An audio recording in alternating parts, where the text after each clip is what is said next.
that song is about just under 10 minutes. Yeah, like 9:45. I thought that was all pretty good until the very end. It kind of seemed like you guys kind of like got a little extra messy toward the end. But I didn't really know the rest of it. End of the the very entire end. song, Yeah, or the very end of the very end.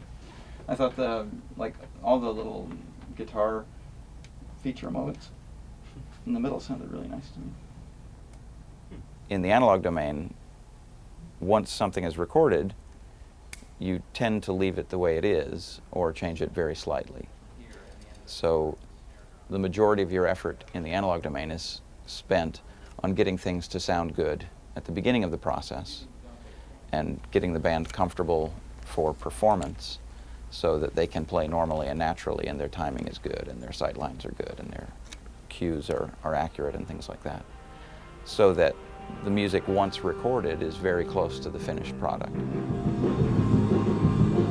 If you look at the capabilities of a digital system, there's one record button, but there are,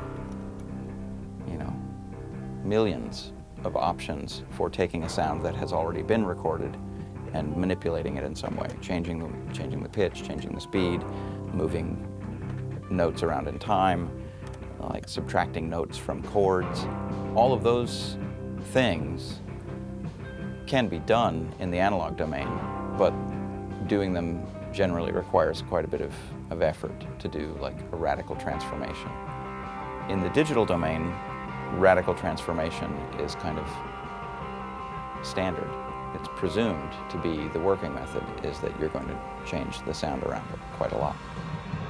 All that matters to me is that at the point where it goes into this quieter part, we need to have everything's coming down. We need to have the pre-existing condition of the noisy part, so that when you make that transition, there'll be like in the room. Like all of the instrument sounds carry over at that point. So if I make the edit there, we need to have it be sound continuous.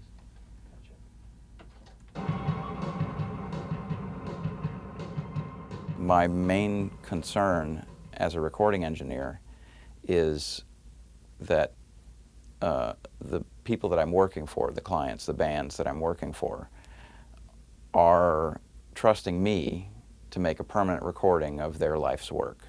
And there is no digital equivalent of a master tape that you can put on a shelf and that will then be playable in 20 or 50 or 100 years. In a very real sense, making a digital recording or conducting a session digitally, everything is considered a temporary work product. There is no ultimate final master. There is no single final ultimate thing that can be archived and referred to in the future.